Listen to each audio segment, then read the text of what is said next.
Welcome everyone to History Gone Wilder, part of Half Historical Travel. I'm your host, the Wilder historian, Dr. Lucas Wilder, and the Patreon members voted between John Brown Gordon, John Hunt Morgan, and Jubal Early for who would be covered in the next biography series, and Jubal Early won. You can join the Patreon page for as little as $1 and cast the ballots for upcoming generals and get early access to videos. If you like what I do, please consider subscribing to the channel if you haven't done so already, join the Patreon page, and purchase something from the Teespring store or Etsy shop. Every little bit helps. Thank you.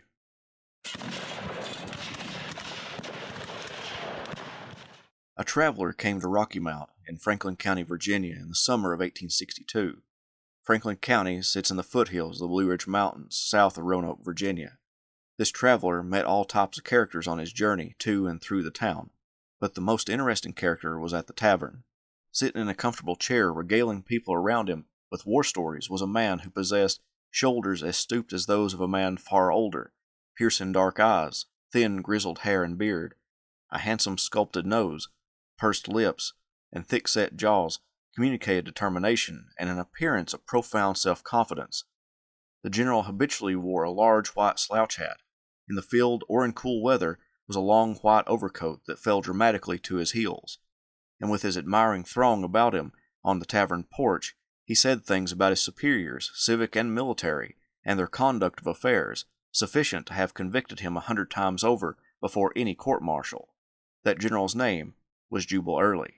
He had been wounded at the Battle of Williamsburg on the Peninsula in May 1862 and was recovering in his hometown. Jubal's ancestors immigrated from Ireland to settle in Virginia, where they invested in an iron furnace. Jubal's grandfather, also named Jubal, purchased land to settle in Franklin County and had 2 sons, one of which was Joab. Joab and his wife Ruth were married in 1812, and in 1816 Ruth gave birth to their third of 10 children, a boy they named Jubal after Joab's father, and to stay in the tradition of giving children names with their first name beginning with a letter J. Jubal's mother's ancestry came from Scotland, having left Scotland after being on the losing side of the Battle of Culloden. Since coming to North America, her family had become some of the principal slave owners in the county next to Franklin County. Joab himself at one point owned 1,000 acres of land, which he grew corn, hay, and the biggest cash crop in the area, tobacco. Joab had been orphaned when he was an infant, when his father passed away and his mother was unable to take care of him. He was placed under the guardianship of a neighbor, which may have prompted him to shower his own children with love and attention he never got from his father. Jubal and all his brothers and sisters got an education, the girls going to boarding schools, while Jubal and his brothers attended a local one-room schoolhouse for their initial education. Then they were sent to schools in Lynchburg and Danville. While at home, the family would go to horse races, a social pastime, and even enter their own horses into the races. When Jubal was 16, his mother passed away, which he called the source of the deepest grief for her immediate family. Also in that year, Jubal began the process in applying to West Point Military Academy. His congressman sent the required application to the Secretary of War, Lewis Cass, and a flood of letters attesting to the young man's aptitude in science and mathematics, as well as his foundational knowledge of both Latin, Greek, and a little bit of French. He was accepted into the academy and entered it in June 1833. He journeyed to New York City, then by steamboat up the Hudson River to the academy. Jubal loaded his luggage into a horse-drawn cart and immediately got hazed as a potential cadet. First thing that happened was he was robbed of all of his money in his pocket. Then he was issued his equipment, a blanket, a tin dipper, and a wash basin, candles, and a supply of stationery, and a few other items. Cadet instructors barked orders at him and the other plebes, then ran them through drills and math exercises. After passing an entrance exam, which Early aced, the summer encampment began, where cadets suffered the rigor of Army life, performing guard duty, and ran through drills until they were ingrained in their memory. Inspections and parades filled the day, with firing, tactics, and artillery drill. When the summer encampment was over, the cadets entered their barracks and began formal classes in mathematics and French. By the end of the first year, Jubal was ranked 11th in his class. What wasn't outstanding was his conduct. He stood 203rd in the entire student body of 242 cadets. Jubal racked up 142 demerits in his first year. He admitted later, "I was not a very exemplary soldier. I had very little taste for scrubbing brass, and cared very little for the advancement to be obtained by the exercise of that most useful art." His irascible attitude also made it hard for him to make friends. Early even contemplated quitting West Point. He told his family about his plans, and his brother Samuel wrote back that yes, $1,000 a year for a lieutenant was poor pay, but Samuel believed Jubal should stay in the academy and complete his expected service, then leave for better things. He pointed to the fact that he could become a civil engineer after leaving the Army and make a good living, or he could become a lawyer like himself. Both seemed more profitable than any Army career, where promotion was hard to come by. In Early's second year, his conduct was worse, with him being 223rd out of 240 cadets. Some of this probably came from an incident with another cadet, Louis Armistead. One day, Early made a scathing remark at Armistead on the parade ground, and the squabble continued while the two ate lunch. Eventually, Armistead would break a plate over Early's head and be dismissed from the academy. While Early was at West Point, the fires of war were stoked in Texas, with the Texas War of Independence. Early asked his father for permission for an expedition to Texas so he could win military fame, writing, "My dear father, will you not let me go? I do not believe I shall become a Bonaparte or a Bolivar. I have no such ridiculous idea, but I believe that I can gain some fame. At least I wish to make the attempt, and I believe I can gain the confidence of the Texans by taking part in their cause now, and reap the reward of my exertions after their independence is established. There will be no established characters to contend with. All will be new, and the road to civil distinction will be open and easy." He spoke of Texas's right to secede from the Mexican government, and declared that liberty had been driven from the old world, and the only asylum for it is in the new. If it cannot find one there, where can it find one? Early's fire for fighting for the Texans died down, and he continued at West Point, but he racked up 196 demerits in his second to last year. One evening, Early was in the audience during a debate put on by the Debate Society. The topic was slavery. One of Early's classmates, Joseph Hooker, was representing the side against slavery, and in his argument, he stated that slave owners killed their slaves after they got past a certain age. Early stood up and said that was a total lie, then sat back down. After the debate, he approached Hooker outside the building and kicked him, but Hooker didn't fight back. Jubal Early graduated from West Point in the class of 1837, standing 18th in his class, with future Union and Confederate generals like Braxton Bragg, John Sedgwick, Arnold Elzey, William W. McCall, Joseph Hooker, William H.T. Walker, and John C. Pemberton. He would be a second lieutenant in the artillery, and since the United States was in a war with the Seminoles in Florida, Early and the other cadets were sent directly to Fort Monroe in Virginia to train recruits. Not able to take leave immediately after graduating West Point because of the ongoing war, he did receive leave in late July or August, which he spent in White Sulphur Springs, Virginia, where he met a woman from Philadelphia named Lavinia. Early quickly fell in love and they exchanged addresses, agreeing to meet again the next year. In October, he made it to Tampa Bay, Florida to join the 3rd Artillery, but when he got there, the captain of the battery was too ill to command and the lieutenants were detached to other service, leaving him as the senior in rank, so his first assignment was in command of an entire artillery battery. Thomas J. Jessup was the commander in Florida. The Major General personally led a column out of Fort Taylor in January 1838 with about 1,500 men. The going was difficult. The column had to cut its own road for guns and wagons through dense stands of hardwood called hammocks, bypassing cypress swamps and traversing stretches of pine flats interspersed with nearly impenetrable growths of saw palmetto. The men, many barefooted, had their clothes torn and their flesh lacerated by the saw palmetto, and in places they marched up to their waists in water. Early's first battle happened on January 24th, when the group attacked some Seminoles in a hammock. Early admitted that during the battle he heard bullets whistle by, but none came near him, and he didn't see a single Indian during the whole engagement. By the end of the day, 7 soldiers were killed and 30 were wounded. Upon the return of the expedition, Early found a letter that connected him to the world outside of Florida. It was from a friend, but it was about Lavinia, the Pennsylvania girl that Early met at White Sulphur Springs. To get under Early's skin about Lavinia, he wrote a description of his time with Lavinia. "By the way, I find you have taken up seriously my suppressed intention of becoming your rival for the beautiful creature hinted at above. Don't be alarmed, comrade. I consider your ground too sacred to undermine you. But don't come at me with pugnacious intent, because I assert my admiration of her. I took her out in the moonlight and descanted most poetically on starry heavens, night-bird songs, balmy breezes, etc., etc., then wound up by portraying a certain distant lover sleeping on the cold soil of Florida, wrapped up in his cloak and his glory, dreaming of sweet home and a sweeter Lavinia. Need I say that I found an attentive audience? In the spring, Early sent off his application to resign from the Army and ask for a leave, hoping to go to White Sulphur Springs and meet Lavinia again.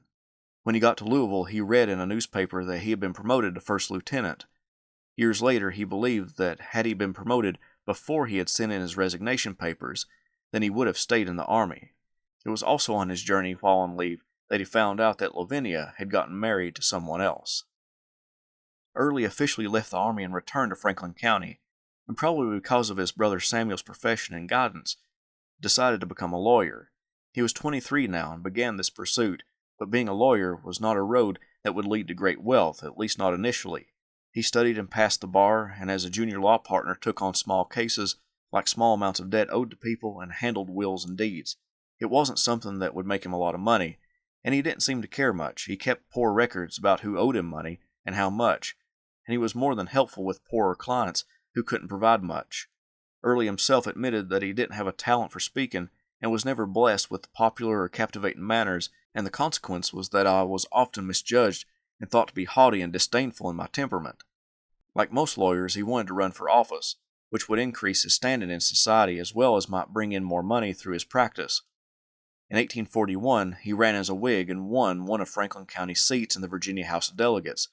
When he went for his session, he was the youngest legislator in the group. Plenty of small matters took place in the session of the legislature. As a Whig, Early followed the party platform for supporting protective tariffs to safeguard American businesses against imported goods from other countries and supporting funding for infrastructure. The delegates voted to support a loan to the Richmond, Fredericksburg, and Potomac Railroad. They also approved of the forming of a new militia cavalry company. Another military matter that the delegates needed to deal with was an appropriation bill of $1,500 to their state military academy, the Virginia Military Institute. A bill was put forward to repeal the law giving the institute that money. The superintendent of the academy wrote to Early declaring that the money was to be used to build housing for about 150 new cadets, and he also complained that the salaries for professors were too low for those instructors to feed their families and something needed to be done. The next year, Early lost his election bid to his legal preceptor, Norborne Tolliver, a Democrat. Tolliver eased Early's feelings about the loss by helping him get his old position as prosecuting attorney for Franklin and Floyd counties. In the election of 1844, Early voted for the Whig, Henry Clay, even though Whigs in general opposed American expansion, which Early was eager to join when Texas was annexed and the war with Mexico seemed certain. When Virginia began calling for troops, Early joined them, being made a major of volunteers, the third highest ranking officer in the Virginia regiment. His overall commander was a War of 1812 veteran named John Hamtramck, who didn't care to stay with his men. When Early and the regiment made it to Fort Monroe, Hamtramck's absence and the lieutenant colonel's absence resulted in Early taking command of the regiment, training new recruits, and attempting to uniform the men who enlisted, hoping to be issued uniforms immediately. The uniforms were delayed, and thus many of the men had to remain in the clothes they enlisted with, and one man died of exposure. The officer's absence made Early dislike his commander. When the regiment was ordered to the mouth of the Rio Grande, Hamtramck again left the regiment, and instead of going with them on a winter sea voyage, decided to take a more pleasant riverboat ride down the Ohio River, then the Mississippi to New Orleans. That left Early with the job of getting his men on the transports. Early did make a friend during this time, the regimental quartermaster, Captain James Kemper. When Early quarreled with the post assistant adjutant general, he was evicted from his living quarters at Fort Monroe. Kemper, who lived off post, invited Early to live with him until the embarkation. When Early left with the regiment on March 1st, Kemper and the others saw another side of Jubal Early. To make sure that he got as many men on Mexican soil as possible, he roused a man out of his sickbed in the hospital and forced him to board the transport. The horrible voyage did result in the death of 2 soldiers who were buried at sea. It's not clear if one of those was the gentleman Early roused from his sickbed. When the Virginians reached the Rio Grande, they found that Zachary Taylor had just fought the Battle of Buena Vista, and most of the combat was taking place farther south, as General Winfield Scott led his American army on a campaign to capture Mexico City from Veracruz. Nevertheless, the Virginians moved out about 50 miles inland. Then Early led the regiment to Monterey. When he arrived at that town, he met for the first time the commander of a Mississippi regiment named Jefferson Davis. Davis had been wounded at the recent battle and was recovering. The two men shook hands and exchanged pleasantries. Soon after arriving and meeting General Zachary Taylor, Taylor named Early the military governor of Monterey. Taking care of camp hygiene was one of Early's strictest orders, and he admitted that he was one of the least popular men in and around Monterey because of his orders keeping the men healthy. However, he believed by the end of the conflict that the men came to appreciate his abilities and his caring for their health. Despite his strict rules about hygiene, illness went through the camp. One of the sick men was 17-year-old Moses Noble from Rocky Mount, Virginia. To help the poor boy, Early let him have his own cot, while the major slept on the floor of the tent until the young man recovered. The Army would soon move to Buena Vista, a better location for the Army because of the healthier environment. However, he wouldn't stay there long. By October, he was suffering from an onset of arthritis and suffered from it for the rest of his life. This resulted in him returning home on sick leave. He stayed in Virginia's Shenandoah Valley for those 3 months with his brothers and father, then headed back to Mexico in the new year, but he barely made it alive. He took a steamboat down the Ohio River, and as he slept, the boiler blew up, a common occurrence in the 19th century. Shards of boiler ripped through his room's floor and burned Early's feet as he attempted to extricate himself from the room. The passengers huddled on what was left of the deck until they could get ashore and into shelter. Miraculously, Early's arthritis got better, but he admitted, "I would not advise blowing up in a western steamboat as an infallible remedy."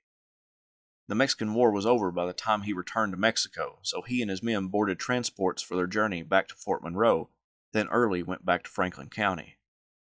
Early, at 32 years of age, returned to Rocky Mount a changed man, not only in appearance, as arthritis made him act like a man twice his age, but in determination.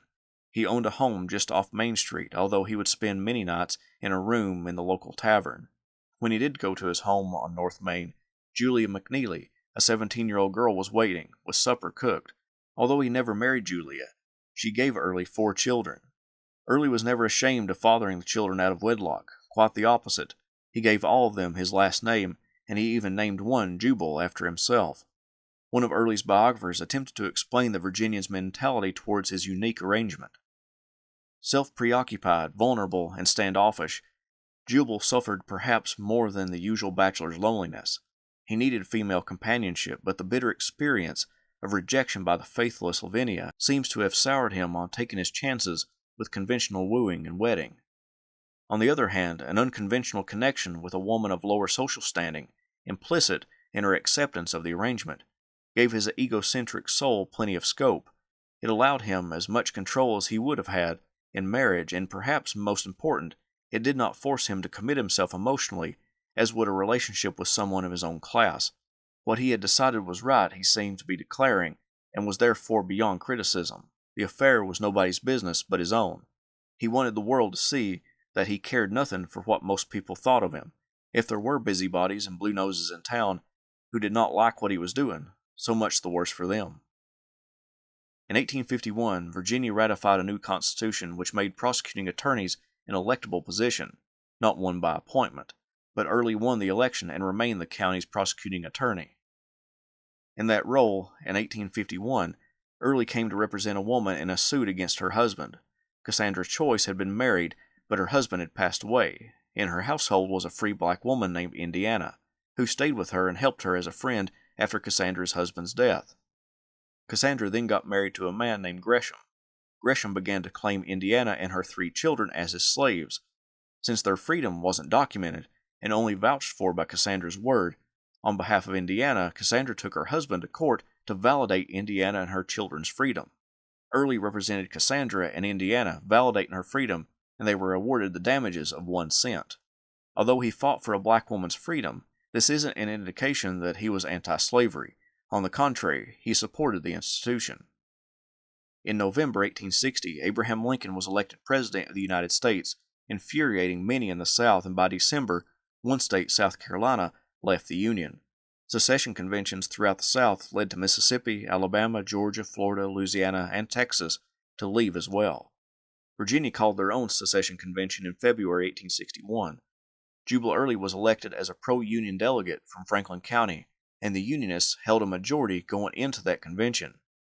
When secessionists put forward a resolution wanting the Committee on Federal Relations to investigate reports that U.S. authorities were reinforcing forts in and near Virginia, Early got up to speak, basically saying, what did the secessionists expect? The United States and the President had the full constitutional right to protect public property. These debates would rage for months. After Lincoln's inauguration and inaugural address, secessionists were again enraged at the words coming from the new president. As the months went on, Early had more trouble fighting for the Union as more moderates switched the secessionist side. Early got up before the convention and admitted that he didn't like Abraham Lincoln's stance on slavery, but he was willing to see if Lincoln would ensure the right to Southern slave property. Early declared the Union the fairest fabric of government that was ever erected and shouldn't be torn apart.